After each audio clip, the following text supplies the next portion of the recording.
देवेंद्र, इस दौरान देखा भी गया कि कई जो लीडर्स हैं उनके साथ प्रधानमंत्री मोदी की बातचीत हुई और खासतौर पे जो विदेश मंत्री हैं उनकी 9 देशों के विदेश मंत्रियों से भी बातचीत हुई है।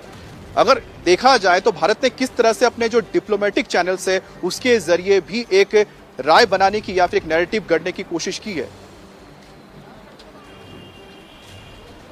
और पाकिस्तान को हैंडल करने के मामले में अगर आप देखें तो 2014 का उदाहरण मैं रेफरेंस पॉइंट बार बार इस लिहाज से दे रहा हूं कि उसमें बहुत सारी चीज़ें आपको नजर आएंगी कि हाँ ये बदलाव नजर आता है। जैसे 2014 से पहले के दौर के अगर आप देखें तो ऐसा लगता था कि भारत और पाकिस्तान मंच पे खड़े हैं और एक दूसरे के लगभग पैरेलल है। अंतर्राष्ट्रीय स्थिति में भी इसी तरह का कंपेयर होता था। लेकिन 2014 के बाद के अब तक के दौर को अगर आप देखें तो ये समझ में आएगा कि अंतर्राष्ट्रीय स्तर पर पाकिस्तान को आपने बिल्कुल अलग थलग कर दिया और भारत पाकिस्तान को बिल्कुल भी तवज्जो नहीं देता। वो इस लायक ही नहीं है कि उसको तवज्जो दिया जाए। ये सिचुएशन भारत ने क्रिएट कर दिया और अंतर्राष्ट्रीय स्तर पे ऐसा दिखा कि चाहे रूस यूक्रेन वॉर हो या फिर इजराइल फिलिस्तीन वाली समस्या हो, किसी भी बड़ी परिस्थिति में भारत की राय को बहुत ज़्यादा अहमियत दी जाने लगी और वहाँ पर समझा जा सकता है कि पाकिस्तान के अंदर किस प्रकार की बौखलाहट और बेचैनी रही इस बात को लेकर। भारत एक चीज़ ज़रूर समझता है कि पाकिस्तान एक बर्बाद देश है, उसको बर्बाद करने की ज़रूरत नहीं है, वो ऑलरेडी बर्बाद है और अपने गुणों से अपने अवगुणों से खुद बर्बाद हो रहा है।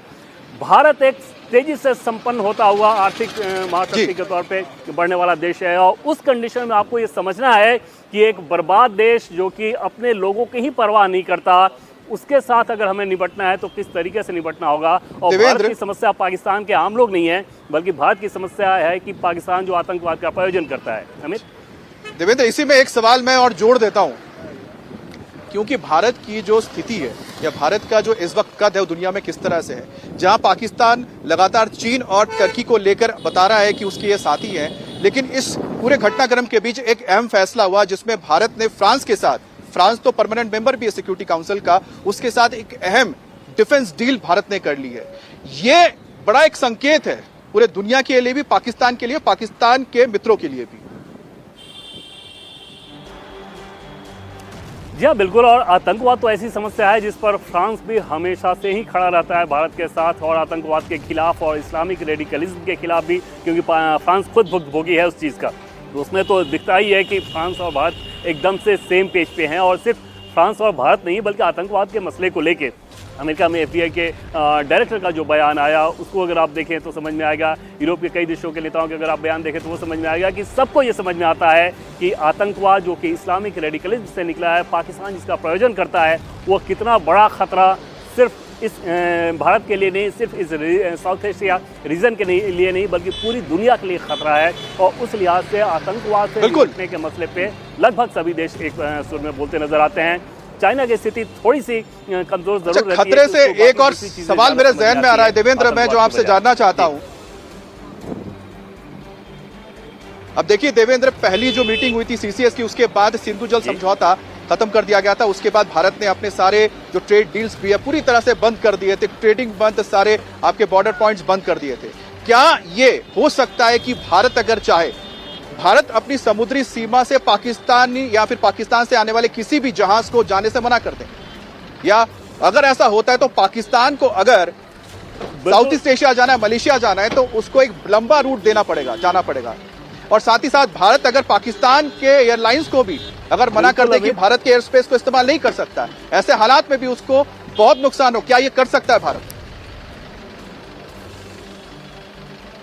बिल्कुल, अभी तो ऑलरेडी टेबल पे ये चीज़ें हैं कि ये ऑप्शन हमारे पास है जो कि कर सकते हैं। जैसे 22 तारीख की जब घटना हुई थी और उसके बाद ये तय किया गया कि पाकिस्तान के ऊपर कोई सख्त जवाबी कार्रवाई करनी है कि ये चलेगा नहीं कि आप हमारे निर्दोष नागरिकों को आतंकवादी भेज के मरवाएं और उनका धर्म पूछ के मरवा रहे हो। तो उस कंडीशन में ये जितने ऑप्शन थे जो अलग अलग मंत्रालय की तरफ से जो दिए गए थे, जैसे विदेश मंत्रालय की तरफ से सुझाया गया, डिफेंस की तरफ से सुझाया गया, अलग अलग मंत्रालय की तरफ से जो ऑप्शन सुझाए गए थे वो सारे टेबल पे हैं। और भारत की रणनीति में 2 चीज़ें बहुत अहम है। पहली बात तो ये कि पाकिस्तान पे आर्थिक करारी चोट करो। ऑलरेडी पाकिस्तान की हालत बहुत खस्ता है और वहाँ पर अगर आप आर्थिक मार मारेंगे तो वहाँ के आवाम को ये समझ में आएगा कि जो उनका मौजूदा इस्टेब्लिशमेंट है और जो उनकी फ़ौज है उसने उनको इस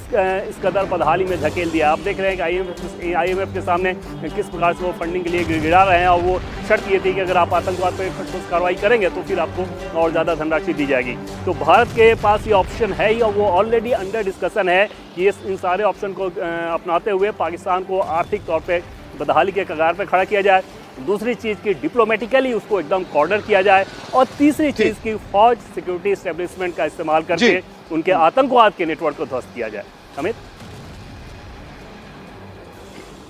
तो एक बड़ी जो चर्चा हो रही है इन दिनों, जिसके लेकर हमने देवेंद्र से भी बात की, वो है कि भारत अगर अपना एयर स्पेस बंद कर ले पाकिस्तानियों के लिए, पाकिस्तानी विमानों के लिए और उसके जहाजों के लिए, अगर समुद्र के इलाके में भी, तो उसको कितना आर्थिक नुकसान हो सकता है, इसका अंदाजा पाकिस्तान को है और शायद इसीलिए से वो डरा भी हुआ है। बहरहाल आपको बता दें कि हमारे साथ मनीष प्रसाद भी जुड़े हैं, मनीष से भी बात करेंगे, लेकिन इस बीच आपको बता दें कि सीसीएस की एक तरफ मीटिंग चल रही है, दूसरी तरफ पाकिस्तान अपनी हिमाकत से बाज नहीं आ रहा है। पाकिस्तान की ओर से लगातार एलओसी पर छठे दिन